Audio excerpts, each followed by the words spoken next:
Graça e paz, Lídias. Estamos hoje chegando à nossa lição número 12. Lição importantíssima que nós vamos tratar nesse 20 de junho de 2021. Vamos orar?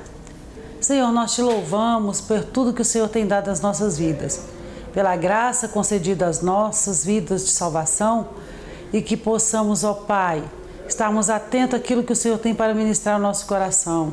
Nós te louvamos, Espírito Santo, porque o Senhor tem sido conosco e tem nos ensinado nesses dias. Em nome de Jesus, nós te louvamos e te agradecemos. Amém. Lição número 12, 20 de junho de 2021, e o tema da nossa lição é o diaconato.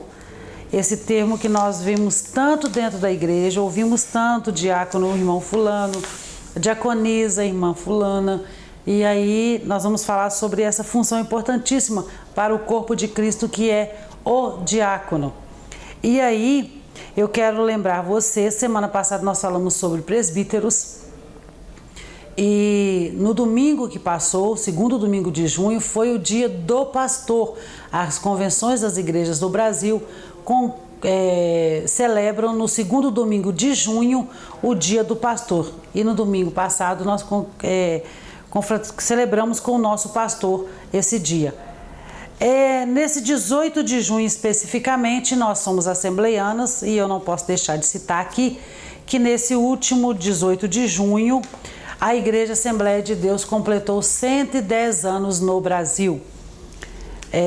A igreja, os missionários Gunnar Wingren e Daniel Berg chegaram em 1910 e aí eles congregaram um tempo numa igreja, saíram dessa igreja porque eles vieram trazendo o batismo com o Espírito Santo e não foi muito bem recebido. E aqueles irmãos que receberam o batismo com o Espírito Santo, então, acompanhados dos missionários, iniciaram assim em 1911 a Assembleia de Deus no Brasil. Então nós chegamos a 110 anos no país dessa igreja que tem contribuído muito para o crescimento do evangelho no país e no mundo. Vamos então à nossa aula, irmãs. O diaconato. Texto áureo: porque os que servirem bem como diáconos adquirirão para si uma boa posição e muita confiança na fé que há em Cristo Jesus. A verdade prática diz assim: embora o diaconato seja um ministério específico, a diaconia é uma missão de todo o crente. Por que, Osana, que é uma missão de todo o crente? Porque a diaconia, trazendo o esclarecimento do que é a palavra, quer dizer alguém que serve. E aí nós somos chamados todos para servir.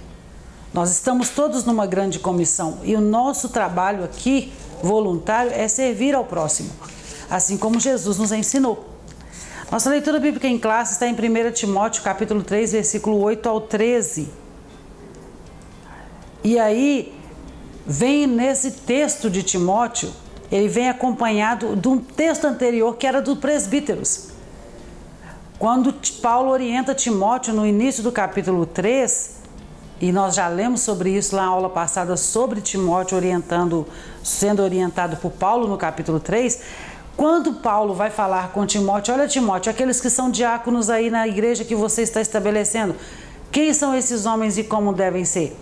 Olha só: da mesma sorte os diáconos sejam honestos, não de língua dobre, não dada a muito vinho, não cobiçosos de torpe ganância, guardando o ministério da fé em uma pura consciência. E também estes sejam primeiro provados, depois sirvam, se forem irrepreensíveis.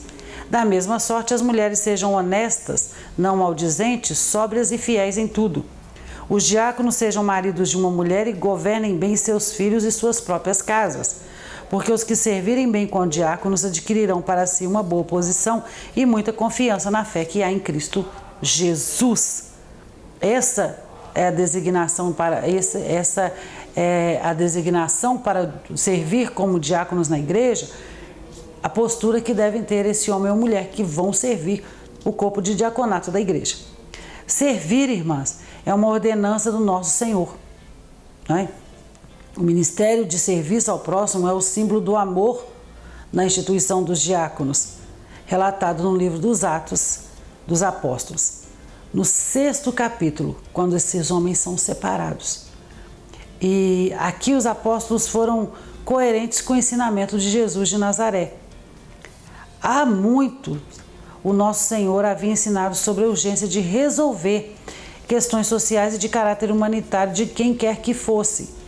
E os problemas registrados em Atos 6 foi de caráter étnico. Mas hoje outros grandes problemas afligem muitos membros das igrejas locais. E que o serviço de diáconos de Cristo nos inspire a cultivar um estilo de vida diaconal baseado na história de Jesus. Por que baseado na história de Jesus, Rosana? Porque o diácono, como eu disse, é um serviço. É uma pessoa a serviço do próximo. Todos nós somos. Porque nós precisamos servir o nosso irmão. Ser diácono é também uma atitude de amor. É praticar atos de amor todos os dias. Ter cuidado naquilo que nós estamos fazendo com o próximo. E a igreja de Atos dos Apóstolos estava crescendo muito. No capítulo 2, versículo 40 em diante, vem ali relatando como a igreja estava progredindo, que havia comunhão entre os irmãos, no partir do pão, nas ofertas que eram recebidas. O evangelho ia sendo pregado e a igreja ia caindo, o povo ia caindo na graça da população e muitos foram se convertendo. Só que tudo que cresce, irmãos, nós sabemos disso, tudo aquilo que você começa a fazer que há um crescimento, começa a dar trabalho. É preciso manutenção, precisa estar atento, é muita gente reunida. Começa a ter umas desavenças ali, começa a ter necessidades. Muita gente vinha por necessidade também, assim é até hoje da igreja. Quantos que não chegam na igreja por necessidade? Por uma doença na família, por uma porta de emprego que está buscando, por uma cesta básica que está precisando. E aí os apóstolos, que nós estudamos lá na aula 6, se reuniram e disseram assim, olha só, nós temos a missão de levar aquilo que Jesus nos ensinou, pregar o evangelho, anunciar o reino. Mas nós não temos como sair para anunciar o reino e deixar esse povo aqui do jeito que está, sem ter alguém que cuide. Como que nós vamos fazer? Aí é que vem a revelação. Nós vamos instituir os diáconos. Vamos seguir na nossa lição. Introdução. No primeiro século da era cristã, a igreja cresceu sob o avivamento do Espírito e expandiu-se pelo mundo. E na mesma medida em que cresceu, surgiram também problemas na esfera social, demandando urgências, providências. Por uma sábia e unânime decisão, uma assembleia, a igreja de Jerusalém, escolheu estes homens de moral ilibada e cheios do Espírito Santo para administrar esse importante negócio. Precisavam ser homens cheios do Espírito Santo. Não era simplesmente preciso de alguém, vou pegar o primeiro que passar na minha frente. Não. Os apóstolos oraram para escolher esses homens, 7 homens que fossem cheios do Espírito Santo, para cuidar do quê? Da área social da igreja. Roma era o império dominante. E aí muita gente se convertendo, tanto judeus quanto romanos, gregos. Todo mundo que passava por ali, que estava convivendo com essa igreja, estavam se convertendo. Entre esses diáconos estava quem, Rosana? Estevão, que nós vamos ver ser morto lá no capítulo 8. Então, eram homens cheios do Espírito Santo, de moral ilibada, que os apóstolos escolheram para que cuidasse do rebanho, acompanhado dos presbíteros, né? Importante negócio. Nessa lição estudaremos esse importante ministério do serviço que, por causa de uma crise étnica na igreja, levou os apóstolos a proporem medidas que serviram de base para instituir a função diaconal. Esta até hoje faz parte do ministério ordenado pelas igrejas cristãs. Todas as igrejas têm um corpo diaconal. Todas, Rosana, todas. Inclusive a igreja romana também tem aqueles que são separados para o diaconato. E aí, nós vamos então para o nosso primeiro tópico, a diaconia de Jesus Cristo. Primeiro subtópico, significado do termo. O termo grego diaconia significa ministério ou serviço. Se você está servindo como diácono ou diaconisa na igreja, entenda uma coisa. Entenda uma coisa, se você está servindo, se você foi separado para o diaconato na igreja, isso quer dizer serviço. Não é para ficar posando de título na igreja. Não, é serviço, dá trabalho. A vida inteira de Jesus aqui na terra demonstrou o verdadeiro sentido da diaconia em todos os seus aspectos. Na realidade, seu ministério terreno evidenciou o quanto ele foi apóstolo da nossa confissão. Ele foi profeta, evangelista, pastor, mas principalmente diácono por excelência. O apóstolo Paulo disse que Jesus, sendo em forma de Deus, não teve por usurpação ser igual a Deus. Nós fazemos a obra, irmãos, para a glória de Deus. Não precisa de título para fazer a obra. Eu preciso pontuar isso aqui. Nós não precisamos de título para fazer a obra. Nós só precisamos amar a Deus e amar ao próximo. Se eu amo ao próximo, eu vou ter cuidado desse próximo na igreja. Não é o título que vai me fazer ver a necessidade do irmão e da irmã. Não é o título que vai me fazer cuidar do templo da casa do Senhor. Retirar os copos que estão espalhados pela igreja. Cuidar da limpeza da igreja, manter o ambiente organizado.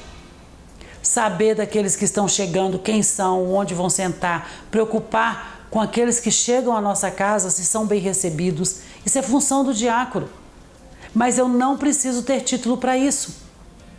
Você está num corpo de Cristo, você está congregando numa igreja. Se você vê a necessidade, faça. Não fique esperando ter título não, irmãs.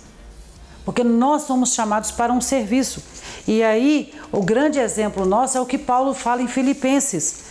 Que Jesus, sendo em forma de Deus, não teve usurpação ser igual a Deus, mas aniquilou-se a si mesmo, tomando a forma de servo, fazendo-se semelhante aos homens. Filipenses capítulo 2, versículos 6 ao 7. E segundo a Bíblia de Estudo Palavra-Chave, a expressão tomando a forma de servo denota o sentido de uma condição humilde, porque é o termo que da raiz do grego. Esse servo é uma pessoa humilde, ele toma-se com uma identidade de humildade que havia em Cristo. Segundo subtópico, serviço de escravo. Na véspera da sua crucificação, o Senhor Jesus reuniu os 12 discípulos para comer a última ceia. E tomando uma toalha e uma bacia com água, ele começou a lavar os pés dos discípulos, um a um. João 13, capítulo 4, versículo 5. Você pode ler comigo? João 13, capítulo 4, essa referência está na nossa revista. Leiam, por favor, irmãs, capítulo 13, versículo 4. João escreveu assim: levantou-se da ceia, tirou as vestes e, tomando uma toalha, cingiu-se. Depois pôs água na bacia e começou a lavar os pés aos discípulos e a enxugar-lhes com a toalha com que estava cingido. Não há atitude mais comovente do nosso Senhor como o relato do lava-pés, demonstrando serviço, exemplo de humildade. E aí, você vai dizer para mim assim: Osana, mas então os pastores, as igrejas podem fazer essa cerimônia do lava-pés? Jesus instituiu isso na ceia, que ficou isso para fazer? Não, irmãs, não é isso. Não é para sair por aí fazendo a administração do lava-pés, não, não é isso. Jesus demonstrou humildade quando ele teve essa atitude, tá? A diaconia da toalha e da bacia é a convocação cristocêntrica para uma vida de serviço humilde. E aí, quando eu leio lá no versículo 13, 14 e 15, de João mesmo, vamos acompanhando comigo aqui essa leitura. 13, 14 e 15. Olha aqui, Jesus diz: vós me chamais mestre e senhor, e dizeis bem, porque eu sou. Ora, se eu, senhor e mestre, vos lavei os pés, vós deveis também lavar os pés uns aos outros. Porque eu vos dei o exemplo para que, como eu vos fiz, façais vós também. Então não é para eu criar uma liturgia, não é para eu criar um lava-pé na igreja, não. É para eu entender que esse exemplo de Jesus, ele está dizendo, assim como eu agi com humildade, assim como eu me coloquei a serviço, vocês também devem fazer assim, servir uns aos outros, ter humildade no serviço.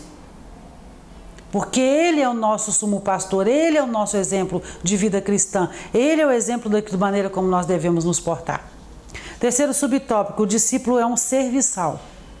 Certa vez, Tiago e João pediram ao Senhor lugares de destaque, à direita e à esquerda de Jesus, quando da implantação de seu reino. E aí foi uma situação constrangedora, porque eles vinham conversando e discutindo entre si quem que seria primeiro, quem que estaria do lado direito, quem estaria do lado esquerdo. E Jesus fala assim, vocês estão falando de quê mesmo? Eles ficaram constrangidos e envergonhados com aquilo. E os discípulos não haviam ainda compreendido a mensagem de Jesus. A proposta do Nazareno nunca foi de estabelecer uma hierarquia de poder temporal para a sua igreja, mas a de serviço, conforme demonstra sua resposta a eles. O que Jesus respondeu para eles? Entre vós não será assim. Antes, qualquer que entre vós quiser ser grande, será vosso serviçal, diáconos. E qualquer que dentre vós quiser ser o primeiro, será servo de todos. No reino de Deus não existe isso, irmãos. Porque o Filho do Homem também não veio para ser servido, mas para servir e dar a sua vida em resgate de muitos. Marcos capítulo 10, versículo 43 e 45. Você pode ler todo esse texto a respeito dos discípulos falando com Jesus sobre quem seria o maior. E Jesus dizendo para eles, não, Senhor, no reino de Deus não funciona assim. Se você quiser ser o maior, você precisa servir, você precisa ser servo. Porque aquele que já chega achando que é o maior, esse aí já não é nem reconhecido. A síntese do nosso tópico 1 diz: a diaconia de Jesus Cristo está centralizada na disponibilidade em servir o próximo. Precisamos servir. Vamos então ao nosso segundo tópico, que fala a instituição dos diáconos. Primeiro subtópico, o conceito da função. A palavra diácono, do grego diáconos, segundo o dicionário Vini, refere-se àquele que presta trabalho voluntário, aludindo aos exemplos dos criados domésticos ou dos tempos do Novo Testamento. A igreja que principia em Atos, ela está sob o domínio de Roma e de toda uma cultura, não só de Roma, mas também do judaísmo. E havia essa separação de classes. E aí, quando Paulo escreve a respeito disso, e Lucas vem retratando a respeito dos diáconos e instituição dos diáconos, já vem exatamente usando os mesmos termos, a base do que tinha. E aí, esse termo ele é aludido aos exemplos dos criados domésticos do tempo do Novo Testamento. O termo destaca em especial a função de um mestre ou de um pastor cristão, entrelaçando o sentido técnico do diácono ou diaconisa. Outra palavra grega relacionada a diácono é doulos, e aí lê-se doulos mesmo, tá, irmãs? Esta refere-se a um servo ou um escravo, Mateus capítulo 3, versículo 27 e 28, e João capítulo 4, versículo 51. Portanto, a ideia preponderante que a função do diácono remonta é a do serviço voluntário prestado pelo ministro, o servo ou o assistente para alguém. E aí, os diáconos, eles servem nas diversas atividades das igrejas. Eles cooperam como porteiros, recepcionistas, na ordem do culto e na distribuição dos emblemas da ceia do Senhor. E as suas atividades, porém, não são restritas a isso.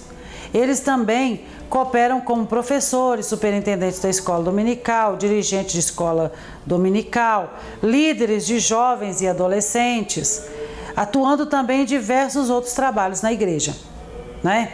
Que é o que nós temos visto, desde autorizados por seus superiores. São varões, né, de boa reputação, cheios do Espírito Santo e de sabedoria.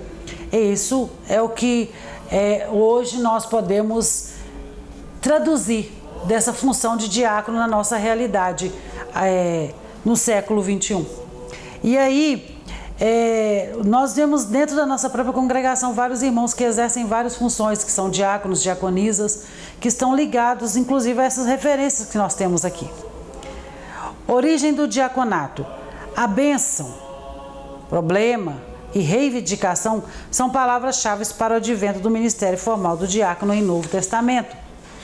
Por que isso, Osana? Porque a igreja crescia, irmãos. A igreja estava crescendo, então a igreja tinha o quê? Tinha problemas. Se a igreja tinha problemas, tinha também gente reivindicando uma solução para isso. Os apóstolos, que estavam empenhados em anunciar o evangelho, em pregar o evangelho, precisavam de um suporte para poder estar lado a lado com eles na condução disso tudo. Que era o quê? Cuidar dos órfãos e das viúvas. Os diáconos também têm essa função. Fazer a parte social da igreja, cuidar da parte social da igreja. Levar a cesta básica para os irmãos, atender os irmãos que estão em necessidade, as viúvas. Muitas viúvas, haviam muitas viúvas naquela época. Época muito difícil. A igreja que estava chegando para congregar eram de muitos órfãos também. E essas pessoas eram marginalizadas. As viúvas, e aí você vai lembrar daquele trecho, daquela passagem da viúva de Naim. Aquela mulher perdeu o marido e o filho. Ela seria separada da sociedade. Todos os bens que eles tinham seriam entregues para o governo da época. E ela ficaria sem nada. Então, essa situação das viúvas, quando a igreja vê esses problemas, eles chegam à conclusão de que precisamos de alguém que cuide disso. Porque nós temos comunhão, nós temos oferta, nós temos pão, mas como distribuir isso? E aí começa a ser instituição, porque a igreja crescia e precisava de uma adequação, precisava de pessoas para cuidar de pessoas. Que bênção! A bênção foi o extraordinário crescimento da igreja local em Jerusalém. Isso foi uma bênção. A questão étnica causada pela situação social de muitas que aceitavam fé, especialmente envolvendo viúvas judias de fala hebraica e as de fala grega, era o problema, as necessidades que se apresentavam. A reivindicação pode ser vista na manifestação verbal dessas viúvas, que, sentindo-se injustiçadas pelo que elas interpretaram ser uma forma de discriminação dos líderes das igrejas de Jerusalém, e cobraram sua assistência. E aí nós temos um fator muito importante aqui. Tiago, quando escreve a carta dele, ele escreve uma carta direcionada aos judeus que estavam se convertendo. Porque esses judeus, quando chegaram na igreja, eles chegaram na igreja primitiva, na igreja que se fundou, eles chegaram trazendo tudo aquilo que já era marca deles, que era rito do culto deles. Inclusive o fato deles acharem que todos que estavam vindo para o Senhor, para o Evangelho de Jesus, para o reino de Jesus, precisavam ser circuncidados. Nós vamos ver situações de confronto aí. Mas Tiago, ele escreve uma carta e que ele nos últimos versículos ele diz assim: qual é a verdadeira religião? A verdadeira religião é servir aos pobres e às viúvas e amar a Deus. Se eu não faço parte do social da igreja, se eu não cuido daqueles que têm necessidade dentro da igreja, eu não estou fazendo o serviço. E aí a necessidade que a igreja apresentou no capítulo 6 de Atos, os apóstolos não, nós precisamos resolver isso. Nós precisamos dar assistência para esses órfãos, para essas viúvas que não são ouvidos, que estão sendo desprezados, colocados à parte. E a igreja, eu já disse em algumas aulas para vocês, irmãs, nós somos um hospital. A igreja do Senhor é um hospital, onde nós vamos receber muita gente ferida aqui, por diversas situações. Muitas pessoas precisando de ajuda. E o corpo de Cristo, que dá testemunho do reino de Deus na terra, vai trabalhar para que essas pessoas sejam saradas, para que haja cura na vida de cada um daqueles que chegam, que haja assistência. E essa era a preocupação dos apóstolos. Terceiro tópico, a escolha dos diáconos. Para resolver o impasse, orando e impondo-lhes as mãos, os apóstolos separaram 7 irmãos de boa reputação, cheios do Espírito Santo e de sabedoria para administrar uma questão étnica e social. Se você parar para pensar bem, você estava instituindo aqui 7 assistentes sociais. Precisaria de 7 pessoas formadas em serviço social para atender a demanda daquele povo que estava chegando. E esses homens foram capacitados por quem? Pelo Espírito Santo. Eram cheios do Espírito Santo, tinham sabedoria, porque lidar com pessoas é difícil. principalmente em pessoas que estão em situação de risco, de vulnerabilidade. E nós precisamos ter esse olhar de amor pelo próximo, para cuidar de pessoas. Foi uma decisão de caráter pacificador e de muito bom senso para a igreja não se perder em permanentes desentendimentos. O objetivo era estimulá-la a resolver a questão, reconhecendo o caminho equivocado antes aderido pelos líderes até aquele momento. Preocupou-se em ver o crescimento, foi crescendo, mas não se preocupou com o que ia acontecer no meio daquele crescimento. E aí, em tempo, dirigidos pelo Espírito Santo, eles pararam e refletiram e disseram: não pode ser assim, nós vamos ter que estabelecer um cuidado aqui para com todos. Assim, eles puderam executar as mudanças necessárias e resolver uma questão que poderia trazer sérios problemas para a igreja de Jerusalém. Mas, Rosana, como que eles chegaram nesse veredito? Oração e palavra. Homens cheios do Espírito Santo, homens que oravam. Homens cheios de sabedoria, homens que tinham palavra. A igreja do Senhor só triunfa se tiver oração e palavra. Uma igreja não sobrevive de eventos. O que nós vimos hoje em alguns lugares são muito oba-oba, é muito evento, é muito isso, muito aquilo, mas não há consistência. Porque uma igreja, para se manter de pé, ela precisa de oração e de ensino da palavra, conhecimento da palavra, porque senão não prevalece. É um falso evangelho. Esse de festa, de oba-oba, de cada dia uma coisa, mas não tem consistência, não se firma. Daqui a pouco você passa e vê a porta fechada. Daqui a pouco você passa e vê pessoas doentes, precisando ser cuidadas, porque elas não têm oração nem têm palavra, só frequentam aquele ambiente.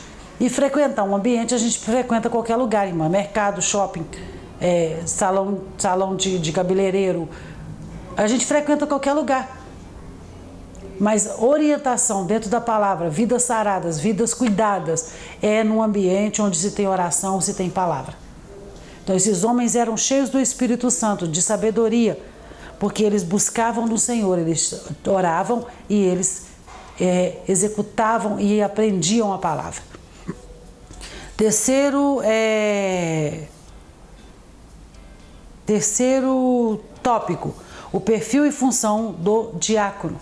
Nosso primeiro subtópico diz qualificações do diácono.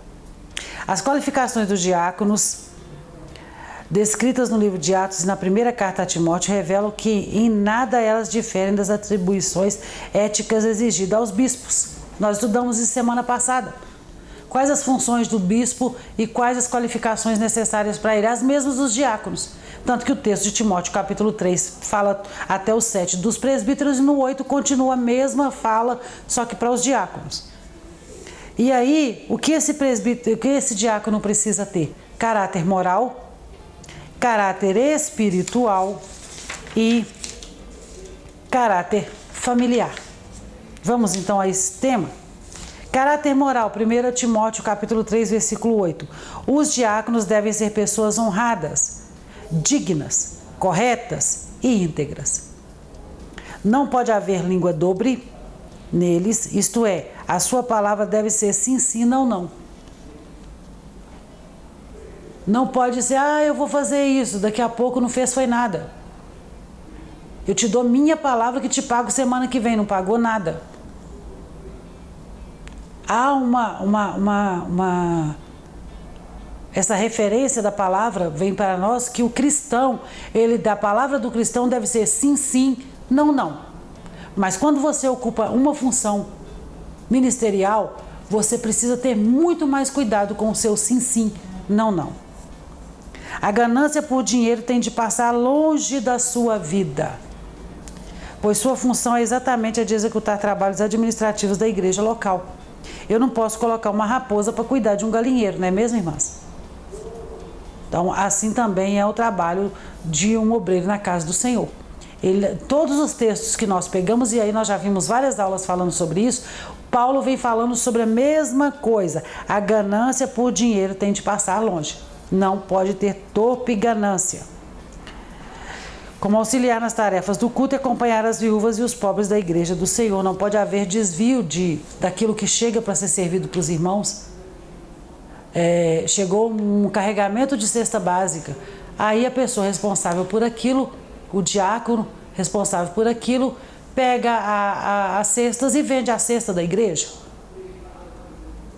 Tem condição uma coisa dessa? Irmã Rosana, mas não é possível que isso aconteça. Acontece. Paulo não estava falando de nada novo não, irmãs. A Bíblia é uma palavra atual. Todas as vezes que nós abrimos a palavra, nós deparamos com textos atuais, que estão falando com a gente hoje, o que não deve ser feito, porque não, Salomão escreveu que não há nada novo em cima da terra e nem embaixo do céu. Não tem nada novo.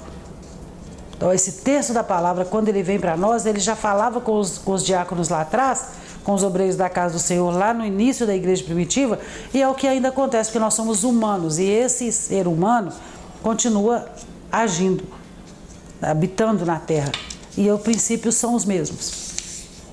Caráter espiritual, 1 Timóteo 3, 9 e 10, ter plena convicção do que é crer no Evangelho.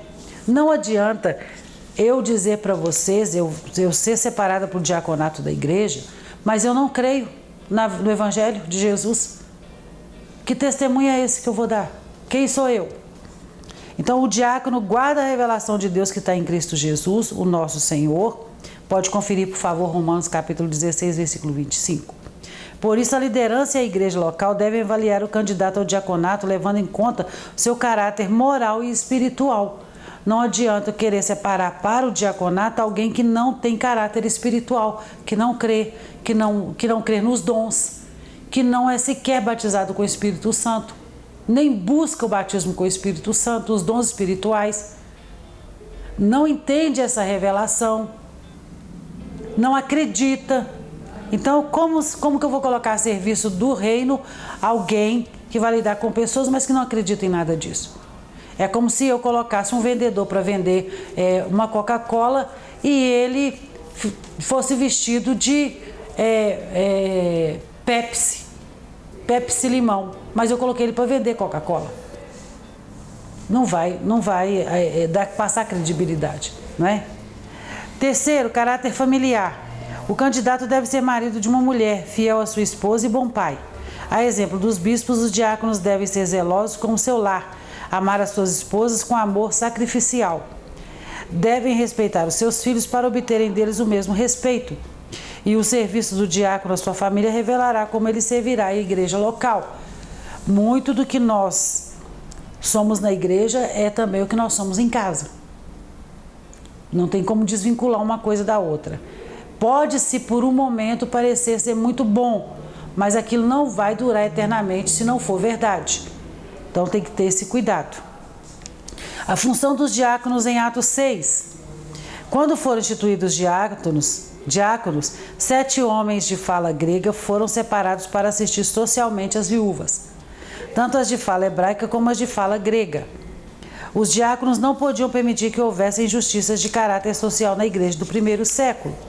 A função do diaconato era fundamentalmente de caráter social.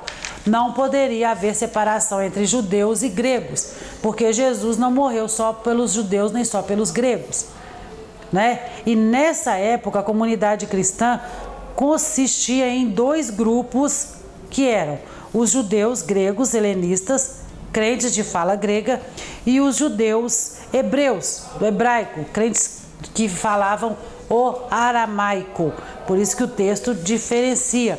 Então esses obreiros, e aí nós temos que entender isso dentro da casa do Senhor. Nós que servimos na casa do Senhor, não há distinção de quem é quem. Eu só trato com fulano de tal. Se for para a irmã fulana, eu tenho uma cesta maravilhosa para ela. Não podia haver distinção.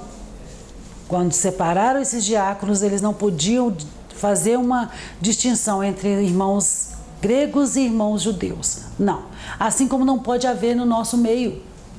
Não pode haver no nosso meio essa separação. Eu vou atender bem a fulano por causa disso e disso, mas não estou importando com fulano, com o irmão fulano, com essa pessoa, porque essa pessoa chegou hoje no nosso meio, eu não preciso dar atenção para ela como eu já tenho convivência com o outro. Não é assim.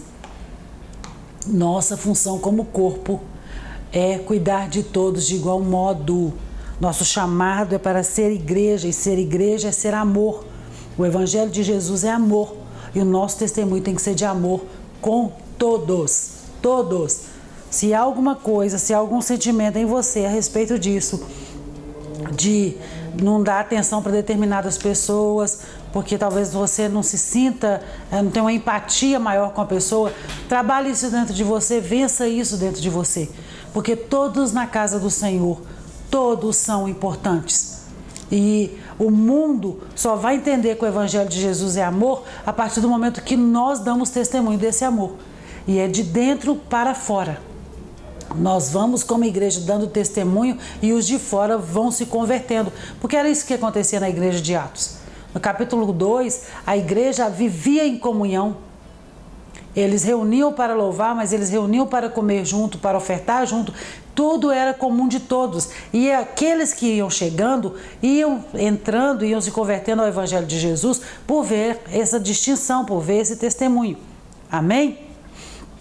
Terceiro e último subtópico, a função dos diáconos hoje. Atualmente, a função primordial do diácono é auxiliar a igreja local através das orientações do seu pastor em atividades ligadas a visitar os enfermos, os necessitados e os desviados, bem como cuidar das tarefas espirituais ligadas ao culto, como distribuir os alimentos da ceia do Senhor, recolher as contribuições para a manutenção da igreja local, dízimos e ofertas, e auxiliar na ordem e na segurança da liturgia do culto, bem como de outras tarefas já mencionadas.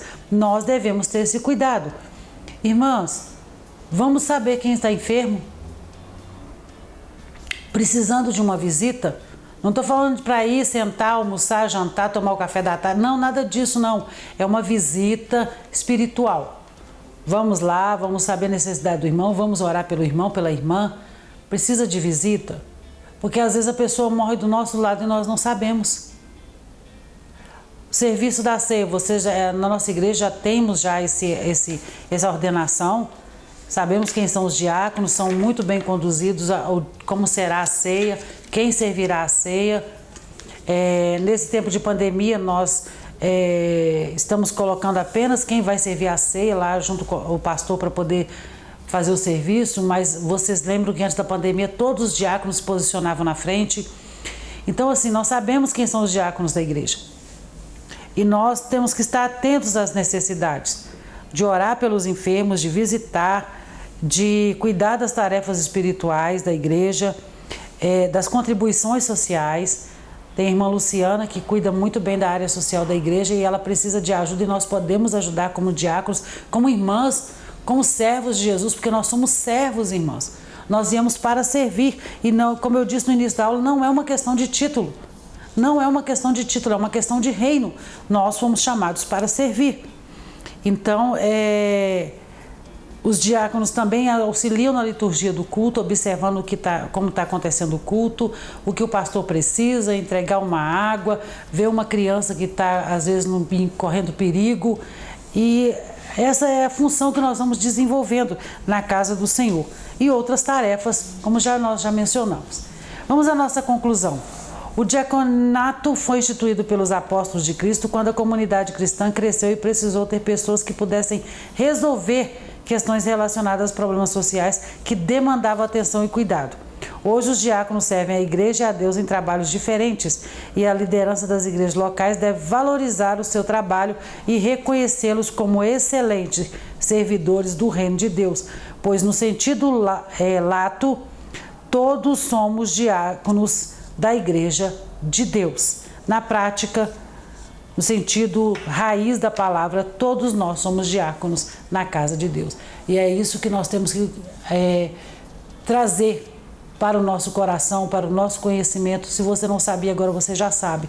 Vamos orar pelos obreiros da casa do Senhor, pelos diáconos da casa do Senhor, para que Deus nos dê sabedoria, para que o Senhor nos conduza e sirvam na casa do Senhor, irmãs. Tenham prazer em servir na casa do Senhor, porque quem nos recompensa também é o Senhor. Vamos orar? Deus, nós te louvamos e te agradecemos por essa aula em que o Espírito Santo ministrou o nosso coração. Que nós possamos, ó Pai, dar testemunho do Evangelho de Jesus. Colocar, ó Deus, em primeiro lugar na nossa vida o amor, o evangelho pregado, anunciado a nós, que é o evangelho do amor. Em nome de Jesus nós te louvamos e te agradecemos. Amém.